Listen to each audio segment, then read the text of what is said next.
Welcome relatives, brothers and sisters. It's been a while since I've made a recording, and today I felt inspired to do so. And then I was speaking to a sister on the phone earlier today, and she validated it. She said I should make a recording today. So I'm going to read from the Course in Miracles. At this time, we are in the section, What is Creation, and reading a daily lesson after that. Before I go into the reading today is Thursday the 23rd of November, 2017, which falls on the day that in the United States we celebrate Thanksgiving. I've never been much for celebrating all of the man-made holidays that we've created over time. And Thanksgiving is definitely one of those, and I never really understood why I didn't like it and feel it like everybody else. And for one, yeah, I'm from England and it's not a practice or a holiday there. But I went to Standing Rock in North Dakota last November, and this time last year that's where I was with my family, supporting a cause to protect the mother and to protect the water and to protect our native indigenous brothers and sisters that are not only suffering on that reservation in North Dakota, but Native American brothers and sisters are suffering on their reservations all over America. And without going into too much detail for this video, because it does want to be about this reading from the Course, I just feel that we really do need to take a look at these holidays that we celebrate yearly, over and over, and memorialise. What is it that we're memorialising? What is it that we're remembering? What is it that we're doing? What are you doing? What are we doing? What is Thanksgiving? How did it begin? How did it start? And really the truth behind Thanksgiving is horrific. It's the proof that this land, that American land, was founded on blood and genocide and hate and ego and fear, and we need to heal that. We need to heal the past and have a real Thanksgiving. Not a Thanksgiving meal because we've crushed somebody or an entire population of people. I think we just need to really look at our history, just like Columbus Day. I mean, there's things we need to get rid of. And if we're going to open the holidays, the season of goodwill, with Thanksgiving here in America, I'd really like the American people to really just look at what it is that we're doing. And let's really open the season with some truth and some authenticity and some honesty here. And my true feeling on that is that we really do need to address some real issues over these next coming years when it comes to our native brothers and sisters here in America, and bring some power back. Bring some power back to the people, the original people. Let's find some balance. Let's build some bridges. That's my goal and my thought, and where my heart is now, and I think for the rest of this body. So that being said, we are in the Course looking at what is creation. What is creation? Creation is the sum of all God's thoughts, in number infinite and everywhere without all limits. Only love creates, and only like itself. There was no time when all that it created was not there. There was no time when all that love created was not there. Nor will there be a time when anything that love created suffers any change. Forever and forever are God's thoughts exactly as they were and as they are, unchanged through time, and after time is done. So I just want to go back there, right to the beginning. Creation is the sum of all God's thoughts, in number infinite and everywhere without all limit. Only love creates. So, only love creates, but we do miscreate. There's a lot of miscreation going on the planet, isn't there? So if we can create all this miscreation, if we can create all of this death and murder and famine and hate and guilt and prisons and the systems that are in place right now, if we can create all of that shit, we can certainly create correctly through God's thoughts, apparently.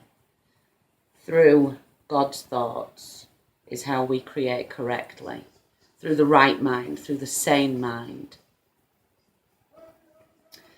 And that also ties into my journey this last year through practicing Lakota Native American Indian ways, ceremony.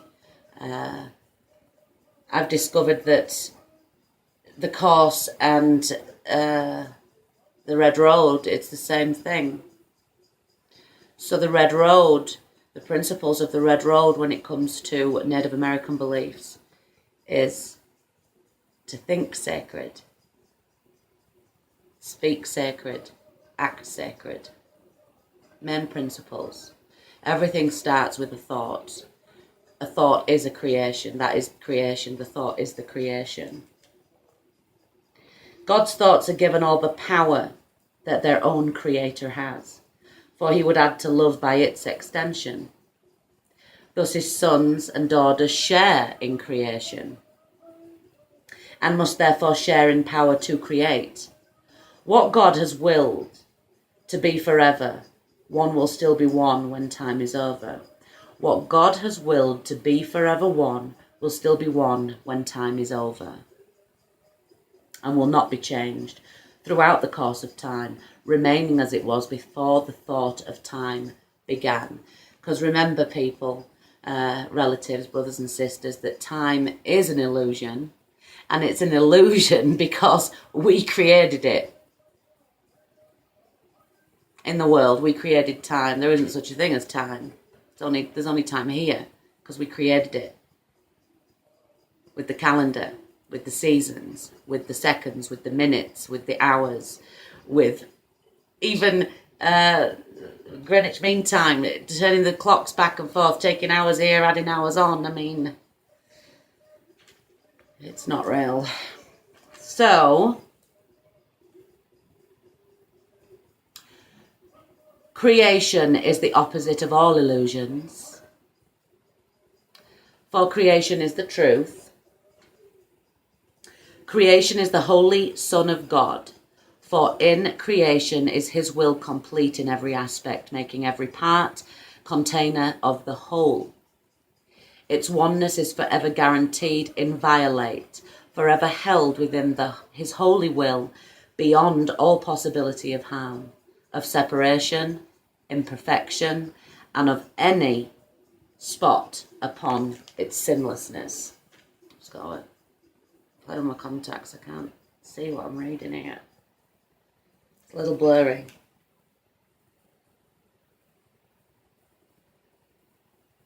We are creation. We are creation, okay? We are the sons and daughters of God. We seem to be discreet and unaware of our eternal unity with him. Yet back of all our doubts, past all our fears, there still is certainty. For love remains with all its thoughts, its sureness being theirs. God's memory is in our holy mind. God's memory is in our holy mind. which know their oneness and their unity with their Creator, with their Father. Let our function be only to let this memory return, only to let God's will be done on earth, only to be restored to sanity and to be but as God created us. Our Father calls to us, we hear his voice, and we forgive creation in the name of its Creator, holiness itself, whose holiness his own creation shares, whose holiness is still a part of us. So what is creation? Creation is the sum of all God's thoughts. Creation comes from the mind of God. Creation comes from love. And we only miscreate when we're listening to that fearful, angry, guilty, shameful mind that we're all here trying to heal. To be mindful of when those thoughts come in and they don't belong in the mind of God, in the child of God.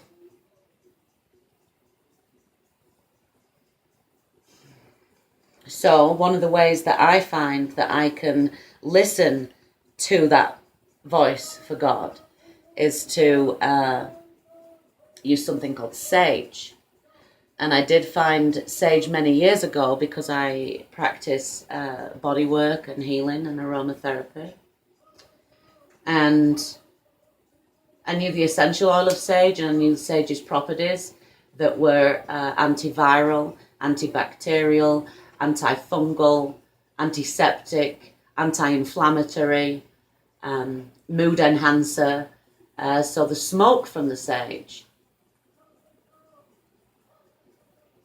passed around your body, used in spaces, it's very cleansing. The smoke cleanses all of the negative energy that accumulates in a home through everything that we do. Like an argument, if there's a family argument in the home, get the sage out, get that smoke going, get people breathing it in, it calms their nervous system. Like I said, it removes those negative ions, those negative energies that are building up, because energy is a real thing. I mean, everything's made up of energy. And the smoke absorbs all of that. Any disease or germs, sickness that's in the home, or you're feeling sick, get that sage going. Hot box your room, just breathe it in. You can blow into the sage. You can blow the sage stick.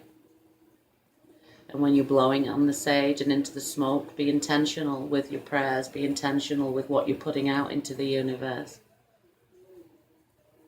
It's ancient practice. It's nothing new. We need to go back to this.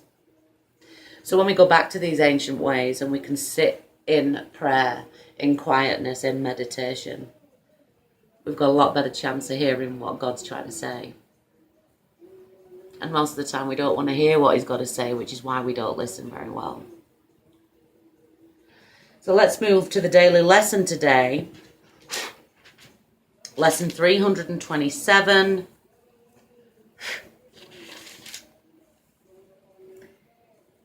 Lesson 327. I need but call and you will answer me. I, Tamsin, am not asked to take salvation on the basis of an unsupported faith. For God has promised he will hear my call and answer me himself. Let me, Tamsin, but learn from my experience that this is true, and faith in him must surely come to me, and faith in him must surely come to me.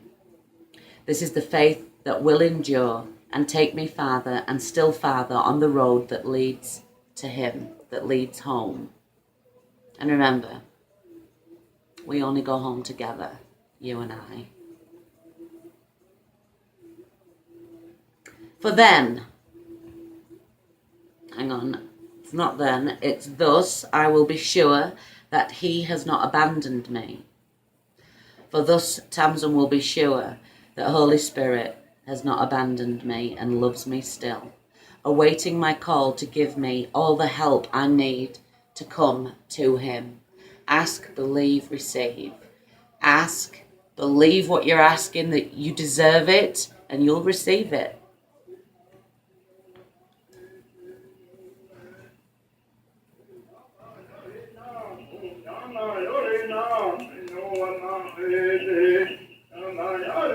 Father, I thank you that your promises will never fail in my experience. If I but test them out, let me attempt, therefore, to try them and to judge them not. Your word is one with you. You give the means whereby conviction comes, and surety of your abiding love is gained at last.